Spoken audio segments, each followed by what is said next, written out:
فی رسول اللہ اسوۃ حسنہ، کہ آپ لوگوں کے لیے نبی اکرم صلی اللہ علیہ وآلہ وسلم کی زندگی میں بہترین درس اور سبق ہے۔ نبی اکرم صلی اللہ علیہ وآلہ وسلم کے مبارک زندگی یہ قرآن مجید کی تشریح اور تفصیل ہے۔ نبی اکرم صلی اللہ علیہ وآلہ وسلم وہ ذات، وہ ہستی ہے جن کا مقام رب کائنات کے بعد ہے، اور نبی پاک صلی اللہ علیہ وآلہ وسلم کے سیرت کو بہت سارے لوگوں نے لکھا ہے۔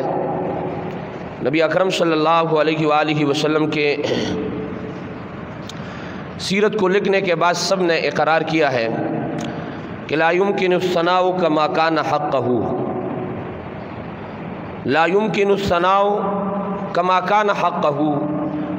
بعد از خدا تو یہ قصہ مختصر،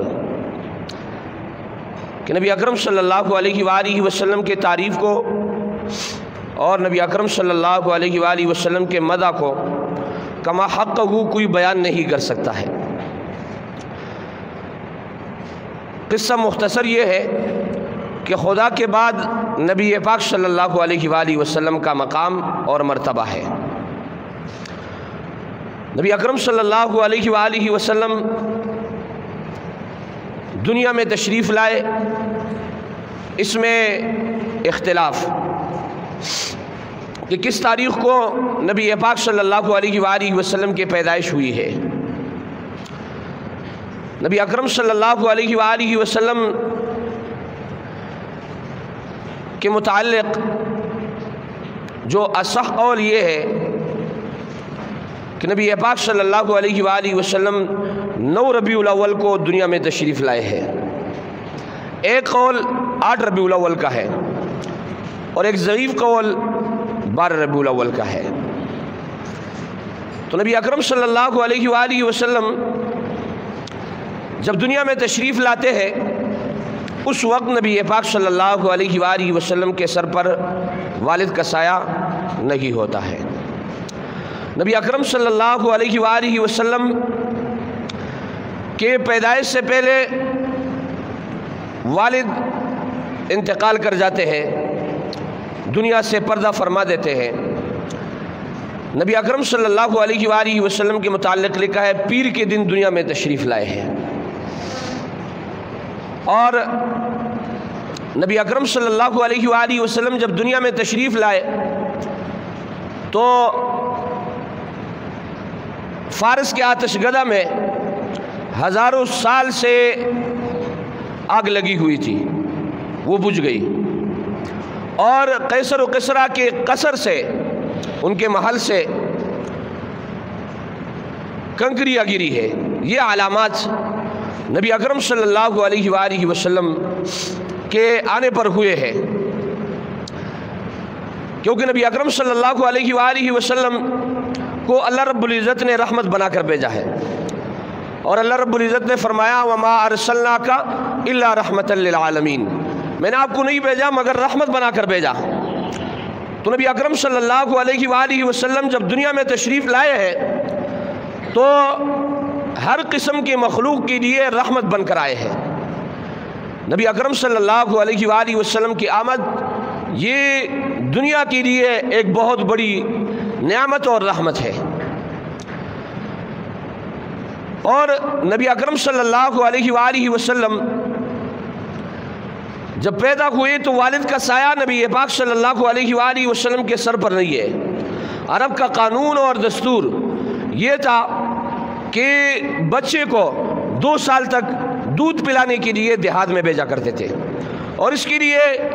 خواتین آیا کرتی تھی اور اس بچے کو اٹھاتے تھے جس کا والد لیلناڈ ہوتا تھا، جس کا والد پیسے والا ہوتا تھا، جس کا والد اس کے پاس اتنے پیسے ہوتے تھے کہ اس کی اجرت اور وہ 2 سال کا خرچہ وہ برداشت کر سکتا ہے۔ لیکن نبی اکرم صلی اللہ علیہ وآلہ وسلم کے متعلق جب ان خواتین کو پتہ چلتا کہ ان کا والد نہیں ہے تو وہ جس غرض اور جس مقصد کے لیے آئی تھی وہ غرض اور مقصد ان کا حاصل نہیں ہو رہا تھا۔ تو آخر میں حلیمہ سعدیہ رضی اللہ تعالی عنہا جو نبی اکرم صلی اللہ علیہ وآلہ وسلم کی رضائی والدہ ہے، نبی اکرم صلی اللہ علیہ وآلہ وسلم کو لے لیتی ہے،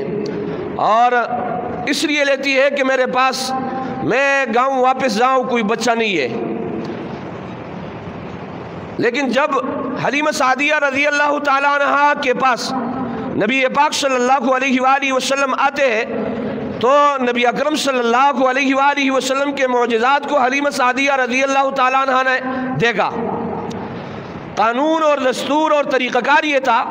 کہ بچہ 2 سال ان خواتین کے پاس ہوا کرتا تھا، لیکن حلیمہ سعدیہ رضی اللہ تعالیٰ عنہ نے جب نبی پاک صلی اللہ علیہ وسلم کے معجزات کو دیکھا تو پھر درخواست کی کہ 2 سال اور اس بچے کو میرے پاس رہنے دیا جائے، کیونکہ جو واقعات لکھے ہیں کہ جس قافلے کے ساتھ حلیمہ سعدیہ رضی اللہ تعالیٰ عنہ آئی تھی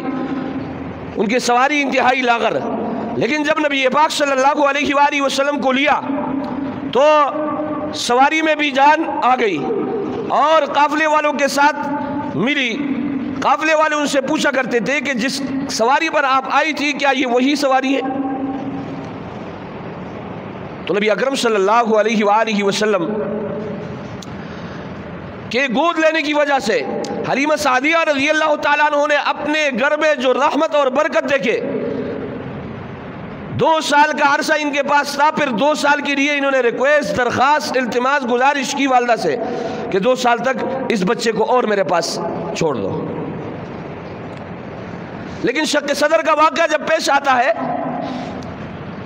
تو اس کی ڈر کی وجہ سے حلیمہ سعدیہ رضی اللہ تعالیٰ عنہ ڈر جاتی ہے۔ حلیمہ سعدیہ رضی اللہ تعالیٰ عنہ کو تو یہ پتہ نہیں ہے کہ کل کو اس بچے نے نبی آخر الزمان بننا ہے، اور نبی پاک صلی اللہ علیہ وآلہ وسلم کی عمر 4 سال کی جب ہوتی ہے تو شق صدر کا واقعہ پیش آتا ہے، اور شق صدر کے متعلق نبی پاک صلی اللہ علیہ وآلہ وسلم کا جو آج کل کہتے ہیں کہ جناب یہ دل کا آپریشن نبی پاک صلی اللہ علیہ وآلہ وسلم کا فرشتوں نے کیا ہے، اور وہ مادہ جو بچپن کا کھیل کود کا جو بچے میں ہوتا ہے وہ مادہ نبی اکرم صلی اللہ علیہ وآلہ وسلم کے قلب اطہر سے نکالا جاتا ہے۔ نبی پاک صلی اللہ علیہ وسلم اور حلیمہ سعدیہ رضی اللہ تعالیٰ عنہ کا بچہ دونوں بکری چرا رہے،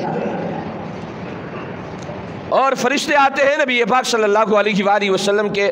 سینے کو چیر لیتے ہیں، اس سے دل نکال دیتے ہیں۔ جب یہ واقعہ بچہ دیکھ لیتا ہے تو گھر کی طرف بھاگتا ہے اور حلیمہ سعدیہ رضی اللہ تعالیٰ عنہ سے کہتے ہیں کہ میرے عربی بھائی کو کسی نے مار دیا اور اس کے سینے کو چاک کر دیا۔ حلیمہ سعدیہ رضی اللہ تعالیٰ عنہ جب واپس آتی ہے حضور پاک صلی اللہ علیہ وآلہ وسلم کے اس حالت کو دیکھ کر اس دن کے بعد حلیمہ سعدیہ رضی اللہ تعالیٰ عنہ نے پھر نبی اکرم صلی اللہ علیہ وآلہ وسلم کو اپنے والدہ ماجدہ آمنہ رضی اللہ تعالیٰ عنہ کے حوالے کیا ہے کہ مجھے لگتا ہے کہ اس بچے کے یہاں دشمن ہے اور اس کے ساتھ کسی کی دشمنی شروع ہو چکی ہے، کوئی نقصان نہ پہنچا دے، اس وجہ سے نبی اکرم صلی اللہ علیہ وآلہ وسلم کو اپنے والدہ کے حوالے کر دیتے ہیں۔ تو نبی اکرم صلی اللہ علیہ وآلہ وسلم وَمَا أَرْسَلْنَاكَ إِلَّا رَحْمَةً لِّلْعَالَمِينَ، نبی پاک صلی اللہ علیہ وسلم کے متعلق فرمایا گیا کہ آپ کو ہم نے رحمت بنا کر بھیجا، اور آج بھی نبی پاک صلی اللہ علیہ وسلم کا یہ معجزہ ہماری لیے بالکل روز روشن کی طرح آیا ہے کہ آج بھی ہماری لیے نبی پاک صلی اللہ علیہ وسلم رحمت ہے۔ وہ بھائی مانا کہ جب نبی پاک صلی اللہ علیہ وسلم کا نام لیا جائے تو ہمارے ہونٹ ہلنے چاہیے، ہم کہیں صلی اللہ علیہ وسلم، ذرا کہیے۔ اس درود پڑھنے پر، ان الفاظ کے ادائیگی پر انسان کو 10 نیکیاں ملتی ہے، 10 رحمتیں اس پر نازل ہوتی ہے۔ تو وَمَا أَرْسَلْنَاكَ إِلَّا رَحْمَةً لِّلْعَالَمِينَ، نبی پاک صلی اللہ علیہ وسلم آج بھی ہماری لیے رحمت ہے۔ اور نبی اکرم صلی اللہ علیہ وآلہ وسلم کے متعلق شاہ ولی اللہ محدث دہلوی رحمت اللہ علیہ نے حجت اللہ البالغہ میں لکھا ہے کہ اللہ رب العزت نے جو ہم سے اور ہمارے خاندان سے دین کا کام لیا ہے، اس کی وجہ سبب اور علت انہوں نے بیان یہ کی ہے کہ جب بھی ہمیں فرصت ملتا ہے، جب بھی ہمیں وقت ملتا ہے، ہم نبی اکرم صلی اللہ علیہ وآلہ وسلم پر درود شریف کا نذرانہ پیش کرتے ہیں۔ شاہ ولی اللہ محدث دہلوی رحمۃ اللہ علیہ وہ محدث ہے کہ بر صغیر پاک و ہند میں کوئی شخص اپنا سند بیان کرے کہ میں نے فلاں سے پڑھا، میں نے فلاں سے پڑھا، میں نے فلاں سے پڑھا، میں نے فلاں سے پڑھا، آخر میں شاہ ولی اللہ محدث دہلوی رحمۃ اللہ علیہ کا نام آئے گا، تب جا کر ان کی سند پر عرب سے ملے گی۔ تو یہ واسطہ ہے عجم سے عرب تک حدیث کے سلسلے کو ملانے کے لیے شاہ ولی اللہ محدث دہلوی رحمۃ اللہ علیہ ایک واسطہ ہے، اور اللہ رب العزت نے ان سے دین کا کام لیا ہے، ان کے بیٹوں سے دین کا کام لیا ہے۔ تو وہ خود بیان کرتے ہیں کہ اگر کوئی شخص چاہے کہ اللہ مجھ سے دین کا کام لے لے تو اس کے لیے نسخہ یہ ہے کہ جب بھی اس کو فرصت ملے وہ نبی پاک صلی اللہ علیہ وسلم پر درود بھیجے۔ تو ہمیں بھی چاہیے کہ جب بھی وقت ملے نبی اکرم صلی اللہ علیہ وآلہ وسلم پر درود شریف پیش کرے، اور یہ ان کا حق ہے ہم پر، نبی اکرم صلی اللہ علیہ وآلہ وسلم کا حق ہے۔ اور جب بھی کوئی مشکل پیش آئے تو علماء نے لکھا ہے کہ جو شخص درود شریف اس مشکل میں پڑھے گا اللہ رب العزت اس کی مشکل کو آسان کر دے گا۔ آج ہماری پوری زندگی مشکلات کا مجموعہ ہے، ان مشکلات سے نکلنے کے لیے ہم ہر وقت نبی پاک صلی اللہ علیہ وسلم پر درود بھیجیں گے تو یہ مشکلات اللہ رب العزت رحمت میں اور نعمت میں تبدیل فرمائیں گے۔ اس لیے کہ قرآن مجید کا تو وعدہ ہے وَمَا أَرْسَلْنَاكَ إِلَّا رَحْمَةً لِّلْعَالَمِينَ۔ آج جو ہم نبی پاک صلی اللہ علیہ وسلم کا تذکرہ کر رہے یہ بھی ایک رحمت ہے، اور جب بھی نبی پاک صلی اللہ علیہ وسلم کا نام آئے تو ہم کہیں صلی اللہ علیہ وسلم، اور اگر کوئی شخص نہ کہے اس پر وعید بھی ہے۔ تو لہذا وعید سے بچنے کے لیے، رحمتوں کو حاصل کرنے کے لیے ہمیشہ کے لیے صلی اللہ علیہ وسلم کہہ دیا کرے۔ کوئی بھی مشکل پیش آئے اللہ رب العزت سے دعا کرے، جو کچھ کہا گیا سنا گیا اس کو سمجھنے اور اس پر عمل کرنے کی توفیق عطا فرمائے۔